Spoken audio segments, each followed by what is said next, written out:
Hello guys, स्वागत है आप सबका मेरे अपने YouTube channel modern English classes पर। आज मैं आपके बीच में एक नए चैप्टर के साथ हाजिर हूं और वो चैप्टर है प्रेजेंट कॉन्टिन्यूअस टेंस। अपने पिछले वीडियो में मैंने आपको बताया था कि टेंस क्या है और उसके साथ साथ उसी वीडियो में मैंने ऐड किया था कि प्रेजेंट इंडेफिनिट टेंस क्या है। उसके अगले पार्ट में फिर से मैं आप लोगों के सामने हूँ। आइए देखते हैं कि प्रेजेंट कॉन्टिन्यूअस टेंस क्या है। कॉन्टिन्यूअस जिसका मतलब ही है लगातार, इंसेसेंट, जो प्रोसेस में है, जो प्रोसेसिंग में है, वो होता है कॉन्टिन्यूअस। और प्रेजेंट जिसके बारे में लंबा वीडियो मैंने कल आपके लिए तैयार किया है, वहां आप देखिए कि प्रेजेंट टेंस क्या है। कॉन्टिन्यूअस के बारे में मैंने बताया आपको कि जो चीजें चल रही हैं, प्रोसेस में है, जिसके अंदर कंटिन्यूटी है, वो कॉन्टिन्यूअस है। हिंदी के जो सेंटेंस होंगे उनमें कैसे पहचानेंगे हम, जैसे रहा, रही, रहे हैं, अगर आता है किसी सेंटेंस में हिंदी के तो वो प्रेजेंट कॉन्टिन्यूअस टेंस होता है। ये तो हो गया हिंदी में पहचानने का तरीका। अब इसको इंग्लिश में कैसे पहचानेंगे, कैसे हम आइडेंटिफाई करेंगे। अगर कहीं पर क्वेश्चन है और इस तरीके से दिया गया है, he is going to Agra, इस सेंटेंस को कह दिया गया कि आइडेंटिफाई दिस सेंटेंस। अब हम क्या करेंगे, हमको तो सब्जेक्ट मिल गया जो प्रोनाउन के रूप में है, हमको वर्ब भी मिल गई जो अपने इंग फॉर्म में है, fourth form of the verb, हमको ऑब्जेक्ट भी मिल गया।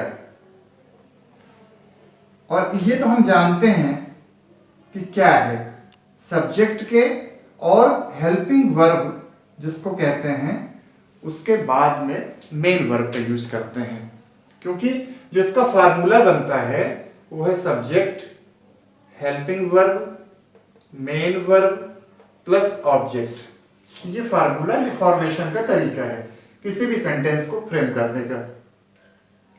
हमको ये तो पता चल गया इस फार्मूले के आधार पे कि सब्जेक्ट ये है, मेन वर्ब ये है, ये ऑब्जेक्ट का पोर्शन है, ये हेल्पिंग वर्ब है। लेकिन ये हेल्पिंग वर्ब किस टेंस का है ये जानना जरूरी होता है। कॉन्टिन्यूअस टेंस की बात कर रहा हूं तो जाहिर सी बात है कि जो एग्जाम्पल लेके मैं आपके सामने हूं वो प्रेजेंट कॉन्टिन्यूअस टेंस का है। तो हमारी एक हेल्पिंग वर्ब हो गई इज, दूसरी है एम और तीसरी है आर। ये तीन हेल्पिंग वर्ब हैं।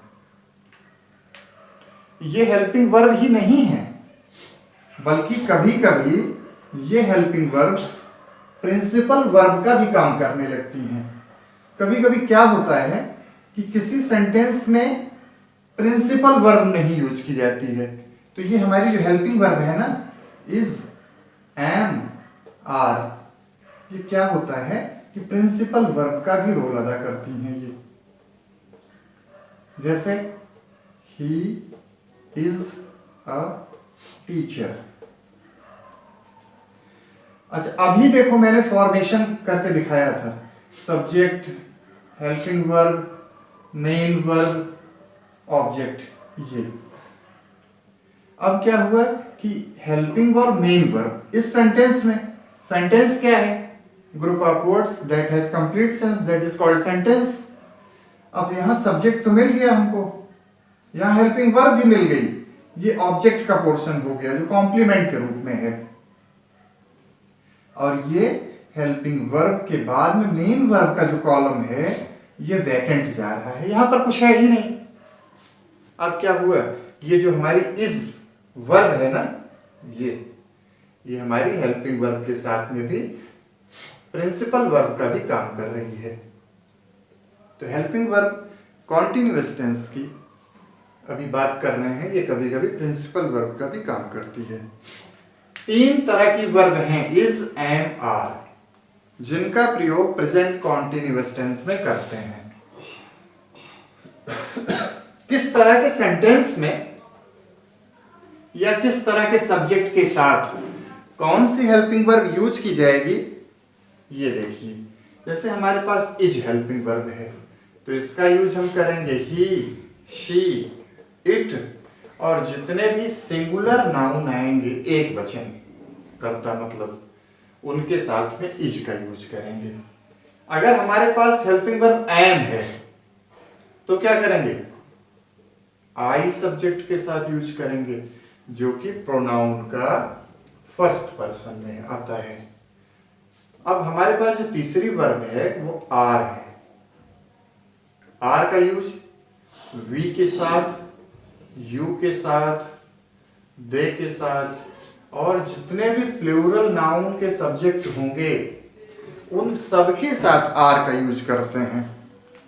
एक बार फिर से देखिए आप, इज का यूज एक वचनकर्ता के साथ, ही, शी, थर्ड पर्सन प्रोनाउन के साथ में, इट मीन सिंगुलर नाउन के साथ। एम का यूज फर्स्ट पर्सन प्रोनाउन आई के साथ, और आर का यूज वी, यू, दे और प्लूरल नाउन जितने भी होंगे सब्जेक्ट उन सब के साथ में आर का यूज करते हैं। आइए सेंटेंस बनाकर देखते हैं कि किस तरीके से इन हेल्पिंग वर्ब्स का यूज करके फॉर्म करते हैं सेंटेंसेस। सबसे पहले फॉर्मेशन लिख देता हूं मैं सुविधा के लिए। सब्जेक्ट, फिर हेल्पिंग वर्ब, फिर मेन वर्ब की फर्स्ट फॉर्म, इसमें आईएनजी ऐड करेंगे और फिर ऑब्जेक्ट का पोर्शन। ये हो गया फॉर्मेशन, और ये फॉर्मेशन है अफर्मेटिव सेंटेंस का। अफर्मेटिव सेंटेंस क्या होते हैं, ऐसे सेंटेंसेस जो सकारात्मक होते हैं उनको अफर्मेटिव सेंटेंस कहते हैं। अब इसका एक एग्जांपल लिया जाए। सबसे पहले सब्जेक्ट हमने लिया आई, हमारी हेल्पिंग वर्ब क्या है, इज है, एम है, आर है। हमने बताया कि एम आई के साथ यूज किया जाता है, तो आई सब्जेक्ट है तो हेल्पिंग वर्ब एम हो गई, आई एम। अब हमारे पास सब्जेक्ट हो गया, हेल्पिंग वर्ब हो गई। अब हमको आना है मेन वर्ब के पास। I am reading. रीड हमारी base form of the verb है, आईएनजी इसके साथ ऐड कर दिया, रीडिंग हो गया। अब क्या करना है, ऑब्जेक्ट का portion, a novel. I am reading a novel. अब इसको हिंदी में ट्रांसलेट किया गया तो देखा गया कि क्या ये जो चीजें यहां सबसे पहले आपको बताई गई उसका प्रयोग कहीं हो रहा है सेंटेंस में कि नहीं हो रहा है। तो हम देखेंगे आई एम रीडिंग, मैं पढ़ रहा हूं क्या, अ नॉवेल, एक नॉवेल पढ़ रहा हूं। तो हमने देखा मैं पढ़ रहा हूं, रहा जो शब्द है इसका प्रयोग हो रहा है हिंदी के सेंटेंस में। इसका मतलब कि जो पैमाना है, जो मेजरमेंट है किसी भी सेंटेंस को फ्रेम करने का टेंस के अकॉर्डिंग, उस पैमाने पर यह सेंटेंस बिल्कुल खरा उतर रहा है। आइए एक और एग्जांपल दूसरी हेल्पिंग वर्ब के साथ में लिया जाए। जैसे Rahul is playing a violin. अब हमारा सब्जेक्ट क्या है, राहुल, ये हमारा सब्जेक्ट है। ही, सी, इट या सिंगुलर नाउन के साथ में इज का यूज किया जाएगा। तो सर हमारा जो नाउन है, सब्जेक्ट है, वो राहुल है, जो सिंगुलर में है इसलिए हेल्पिंग वर्ब इज का यूज किया गया। Play base form of the verb हो गई, इसके साथ में आईएनजी ऐड कर दिया गया और ये पोर्शन हमारा ऑब्जेक्ट का हो गया। तो इस तरीके से हमने इस सेंटेंस में भी देखा कि जो फॉर्मेशन है सेंटेंस बनाने का वो पूरी तरीके से खरा है। आइए एक और एग्जांपल लेते हैं। प्रेजेंट कॉन्टिन्यूअस के अफर्मेटिव सेंटेंस का एक एग्जांपल और लिया जाए और समझने की कोशिश किया जाए। हमने इज का एग्जांपल दिया, एम का दिया। अब आपको मैं आर का एक एग्जांपल दे रहा हूं। आर का यूज वी के साथ, यू के साथ, दे के साथ और जितने भी प्लूरल नाउन आएंगे उनके साथ किया जाएगा। जैसे वी आर, अब वी क्या है? फर्स्ट पर्सन का प्रोनाउन है, इसके साथ में आर का यूज किया गया। We are reading a book. इस तरीके से जब हिंदी में ट्रांसलेट इसको करेंगे, हम एक किताब पढ़ रहे हैं, तो इसको आइडेंटिफाई करने का जो तरीका बताया गया था कि रहा है, रही है, रहे हैं के साथ इसका प्रयोग किया जाता है, वो हमने इस सेंटेंस में भी देखा। ये तो हो गया अफर्मेटिव। अब आइए इसका नेगेटिव बना के देखते हैं कि नेगेटिव सेंटेंस प्रेजेंट कॉन्टिन्यूअस के कैसे फ्रेम किए जाते हैं। सबसे पहले आपको मैं बताता हूं फॉर्मेशन कैसे किया जाएगा नेगेटिव सेंटेंस का। सब्जेक्ट, फिर हेल्पिंग वर्ब, उसके बाद में नॉट, फिर मेन वर्ब में आईएनजी ऐड कर देंगे और उसके बाद में ऑब्जेक्ट का पोर्शन। ये फॉर्मेशन है नेगेटिव सेंटेंस बनाने का। आइए एक नेगेटिव सेंटेंस बना के देखा जाए। Rohit is not writing, Rohit is not writing a letter. Rohit is not writing a letter. Rohit क्या है? हमारा सब्जेक्ट है, ये हेल्पिंग वर्ब है, नॉट का यूज किया गया है, ये हो गई हमारी मेन वर्ब के साथ आईएनजी फॉर्म और ये हो गया ऑब्जेक्ट का पोर्शन। तो इस तरीके से हमने देखा कि नेगेशन के सेंटेंस में ऐसे सेंटेंसेस जो नेगेशन शो करते हैं, जो नेगेटिविटी बताते हैं, जो नेगेटिव सेंटेंस होते हैं, उसमें नॉट का यूज कैसे किया जाता है। बेसिकली नॉट का यूज इस तरह के सेंटेंसेस में मेन वर्ब से पहले और हेल्पिंग वर्ब के बाद में किया जाता है, जैसा कि हमने इस सेंटेंस में अभी देखा। आइए एक और एग्जांपल लिया जाए। The girls are not singing a song. The girls are not singing a song.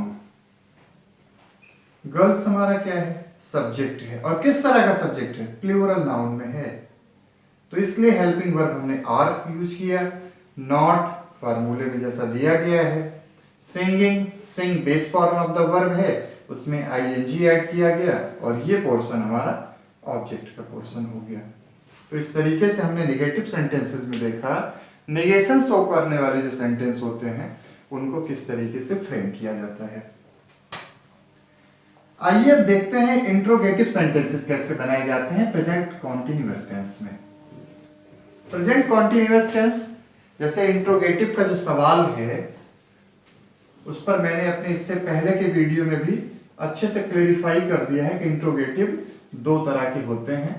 जो फर्स्ट, जिसको फर्स्ट टाइप कहते हैं, उसी को यस और नो टाइप के नाम से भी जानते हैं। दूसरा WS टाइप होता है। WS टाइप इसको इसलिए कहते हैं कि जितने भी क्वेश्चन वर्ड होते हैं जनरली उनमें एक्सेप्शन में हाउ को छोड़कर WS से ही स्टार्टिंग होती है। आप देख सकते हैं यहां पर, इसलिए इसको WS टाइप कहा गया। इंट्रोगेटिव फर्स्ट टाइप, जिनका आंसर हम यस या नो में दे सकते हैं, हम उनकी बात कर रहे हैं। जैसे आर यू प्लेइंग।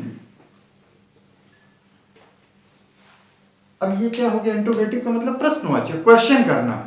यहां क्वेश्चनिंग हो रही है, समथिंग पूछा जा रहा है, कुछ हमसे आस्क किया जा रहा है। जैसे आर यू प्लेइंग, क्या तुम खेल रहे हो? Yes, I am playing. अब अगर यही क्वेश्चन किया जाए कि वाई आर यू प्लेइंग, या कह दिया गया किसी भी क्वेश्चन वर्ड का यूज करके, तो इंट्रोगेटिव सेकंड टाइप हो जाएगा।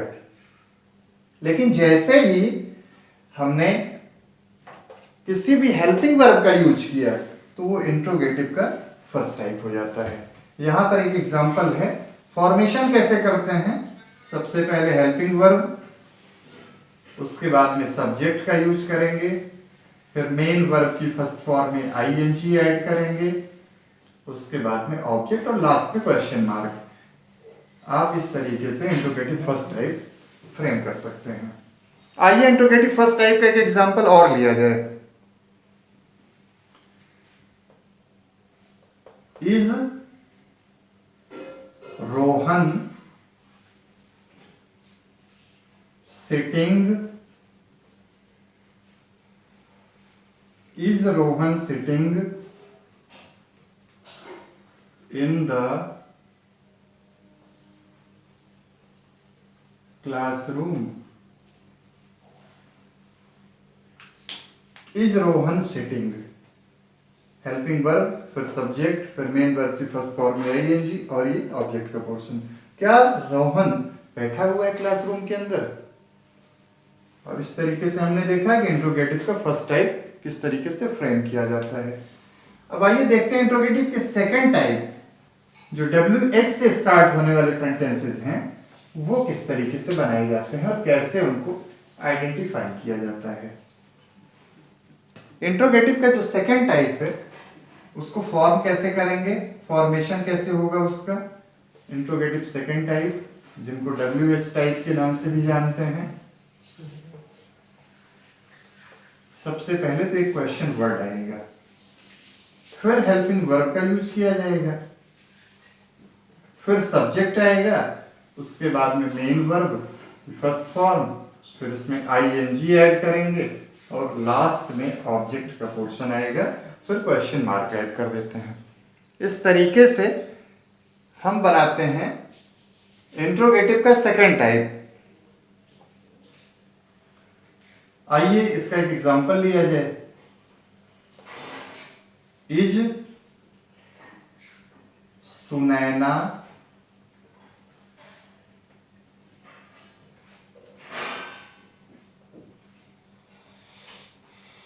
वेयर, जो बताता है कि क्वेश्चन वर्ड का यूज करके इंट्रोगेटिव का सेकंड टाइप बनाया जा रहा है। वेयर इज सुनैना सिटिंग,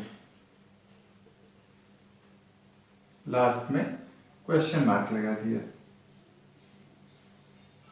अब क्या हो गया कि हमारा WH का एक वर्ड आ गया, हेल्पिंग वर्ब इज का यूज किया गया क्योंकि सब्जेक्ट सिंगुलर में है, और ये हमारी मेन वर्ब की फर्स्ट फॉर्म में आईएनजी ऐड कर दिया गया।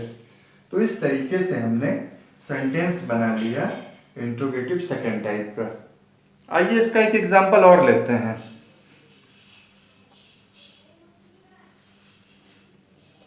When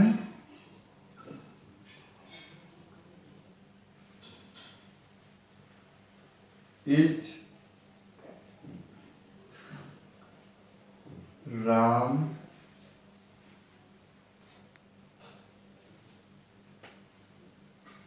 going to Lucknow? Question word, helping verb, subject, main verb में आईएनजी और ये ऑब्जेक्ट का पोर्शन। तो इस तरीके से हमने इंट्रोगेटिव का सेकंड टाइप बनाना सीख लिया। प्रेजेंट कॉन्टिन्यूअस टेंस क्या है? जो कंटिन्यूटी की बात करता है, साथ ही साथ जो हमको ये बताता है प्रेजेंट कॉन्टिन्यूअस टेंस जहां कंटिन्यूटी की बात करता है, प्रोग्रेस की बात करता है कि कोई भी काम वो चल रहा है, प्रोग्रेस में है, जो चल रहा है।